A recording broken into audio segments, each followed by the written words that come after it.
Hi, my name is Tamara, and you are watching Things Even a Monkey Should Know. Thanks so much for watching again today. As you know, if you've watched some of my other videos, I'm not a professional at this do-it-yourself stuff. I'm just a girl who's figured out that there are a lot of things around the house and out in the yard and on my cars that I can do myself and save myself, usually both time and money. So hopefully you've saved those things now too. So today is part 3 of 4, and we have already scraped up our old tile, we have laid down the new tile, and today we're going to be grouting the new tile. So let's get started. Okay, so our list of things that we're going to need today, it's not too bad. Most of it you're already going to have around your house. But first of all, since we're doing grout today, we're going to need our grout. You'll have wanted to, of course, chosen your color. I'm using white since it's going around glass, just to help keep that glass brighter and more transparent. I am also using unsanded grout. Usually you'll want to use unsanded grout if the space in between your tiles is 1/8 of an inch or less. And I definitely fall into that category. Since grout is a concrete product, it's based in Portland cement, it's very bad for your hands. So I have a couple of disposable gloves. I may need more than that. And while that's not going to completely protect me from the grout, it will protect me from the majority of it. And again, since we're using a concrete product, we want to have eye protection. We want to have breathing protection for the period of time that stuff is still in powder form. So like before we get it mixed up and get it to absorb the water. That being said, you're going to want a clean bucket to mix your grout in. You're going to want maybe a bigger clean bucket for clean water. You're going to want to have what's called a grout float. As you can see, mine has been used. Actually, I have 2. I have one for dark grout and one for light grout because I'm that big of a nerd. You'll want to have something with which to mix your grout. I'm doing this as I did in the video about laying down the tile. I'm going to be mixing it by hand. There are mixing attachments that you can get for a drill, so that you don't have to do it all by hand, but since I'm doing a small quantity, to me it's just a lot easier and less messy to just do it by hand. And the last thing that you will want is a sponge, a clean sponge. And while I don't have one immediately nearby for whatever reason, you'll also want to have a rag towel. So I'm going with the assumption that your tiles are all ready to go. They're cleaned up. Any thin set that was on them is now off of them. And so the first thing that we have to do, of course, is mix up the grout. Now I had another bag of the exact same grout, which I'm going to use up first. This would be the point at which you, who are the watcher, would want to put on your breathing protection. But since I have to keep flapping my lips, I am not going to do that. But I am going to go ahead and pour most of the rest of this bag into my bucket. Maybe not all of it though, because this is going to make quite a bit. And you can probably see the dust coming up out of here. I'm dying for y'all. Not really. Just kidding. It's not that bad. So if you had, and this is the same as the thin set, the instructions on the bag tell you how much to mix up if you're wanting to mix the whole bag. Well, I don't want to mix 10 pounds of grout. So if you have a colored grout, then you would want to do the math that just dividing everything in half and half and half and half until you get down to, you know, say how much water, how many ounces of water would go to 1 pound of grout. The reason being, with colored grout, if you get the water percentages off just a little bit, it can actually make a difference in the end color of your grout. Now with white grout, it doesn't matter. So all I'm looking for here is just texture. And I'm going to put in just enough water to get it wettened a bit.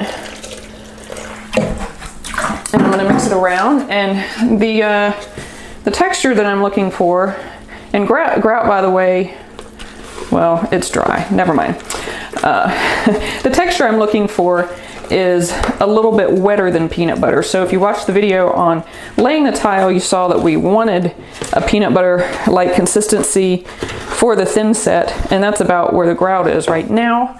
That is not what we're looking for. We want it just a little bit wetter than that because you want to be able to spread this around. That was probably too much water. you want to be able to spread this around fairly easily. This is why I didn't put an enormous amount of the grout powder in here though, is because I did figure that I would have to do, good job.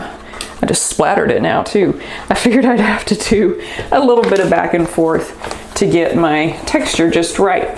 So once you do get that texture right, then you'll want to mix it for 3 to 5 minutes to make sure that you get as many of the lumps out as possible.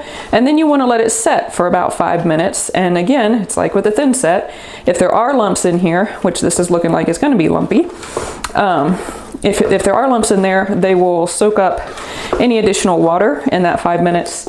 And then you'll mix it again a little bit after that, and it'll be ready to go, and you'll be lump free. So I'm going to go ahead and mix for 3 minutes now, so set your timers.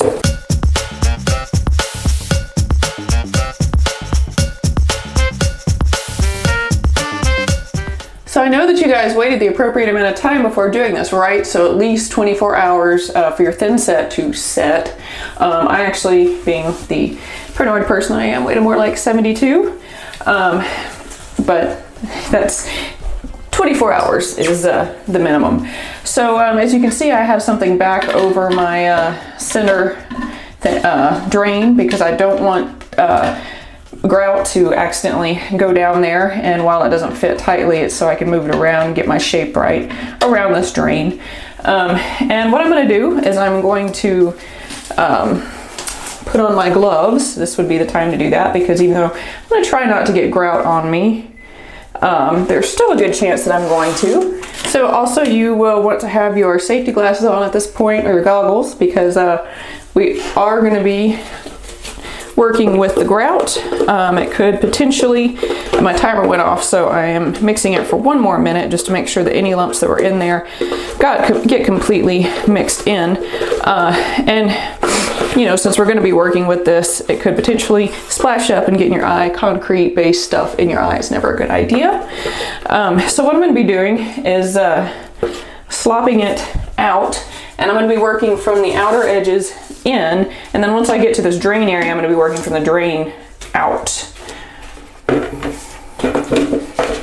So now you know.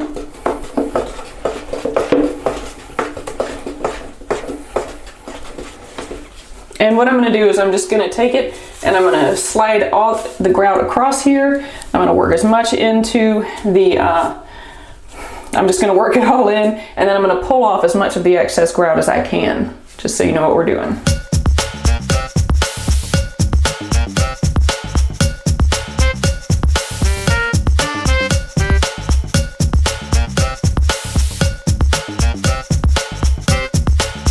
Perfect. So our grout is down. That actually didn't take that long. It was probably 20 minutes, maybe a little more. 2 things that I meant to point out that I did not, or that I didn't say beforehand because I was so anxious to get to grouting. If you noticed with my grout sponge that I was using, you always keep that at a 45-degree angle. Helps you to push the grout around. All the edges are the same, so you can use any edge, just make sure you keep it at an angle, because if you do it flat, you're just gonna get it's all gonna run up on top of your thing. And also, if you're doing regular tiles that just have the groove between them, obviously you don't have to put grout over the entire tile, just try to get it in the grooves. Now in my case, I had so much space that the grout was trying to cover that I just went ahead and put it over the gems too. But you could just get it just in the grooves. And you also probably noticed that I was going back and forth. Well, you want to do that. You want to go different directions when you're putting the grout on to make sure that you get it down in all those grooves or all the cracks in between your tiles. So now I'm going to let it set for about 15 or 20 minutes, just so it can start to set up a little bit. And in the meantime, we have chores. We need to fill that big bucket with clean water. We need to make sure we have our sponge here. Probably get another set of gloves. I threw my other ones away because they had grout all over them. And we also want to wash out our bucket and our sponges and everything that we were just using. So let's get to work. So I've waited actually about half an hour because I wanted to make sure that my grout was set at least a little bit. And what I'm going to do now, so you're not supposed to walk on the grout at this point because it's still very wet, but what I'm needing to do is get in there and sponge off the excess grout from the top of my tiles or my gems. And since I do not want to actually put my full weight on the grout, I'm going to use this nice postal service box, and I'm going to use it as kind of a bridge to help me get back into the back corner to wipe down the grout. So all that we're doing, you want to make sure that your sponge stays clean. Change the water in your bucket as often as you need to, but you don't want your sponge to have any drippy water in it, because it just needs to be damp and clean, and you're just going to be wiping that haze of grout off of your tiles. So let's go ahead and do it.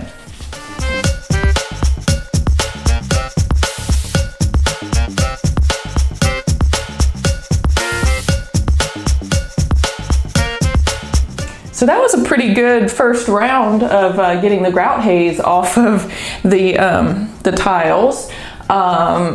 That was actually going to be the worst of it. Now, you could sponge this stuff forever just about and just continue to still get haze off of it, because the grout is still wet right now, so you are going to be pulling some of the grout back onto the tile as you're cleaning the tile off, and we don't want to do that. So what I'm going to do now, since the grout is still so wet, is I'm going to be happy with my first round of sponging, and I'm going to wait about 2 or 3 hours so the grout has a little more time to set, and then I'm going to go back and I'm going to sponge it again.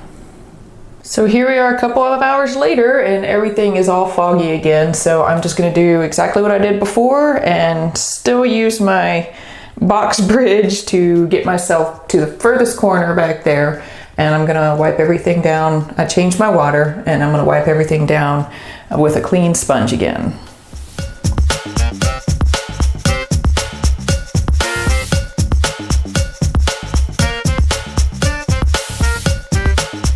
So another 5 minutes of sponging, and it looks a whole lot better than it did. There's still a little bit of haze coming back, but my water is also a lot less dirty than it was the first time around.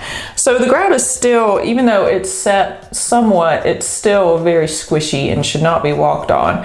And it's still real willing to give me a little bit, you know, from down in between the pieces of glass, which is part of why it's still got some haze on top. So what I'm going to do now is I'm just going to leave it alone for now, and I'm going to let it set overnight so it'll cure, and tomorrow I'll be able to finish cleaning it up and get that haze off of it.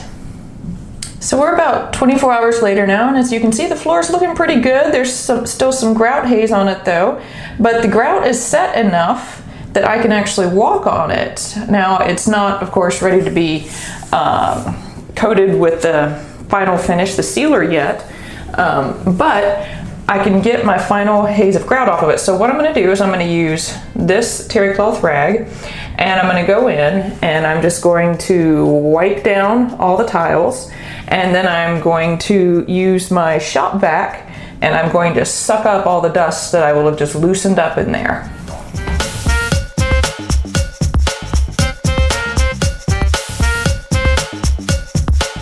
So just doing myself the favor of being content to wait for about 24 hours to let things set enough.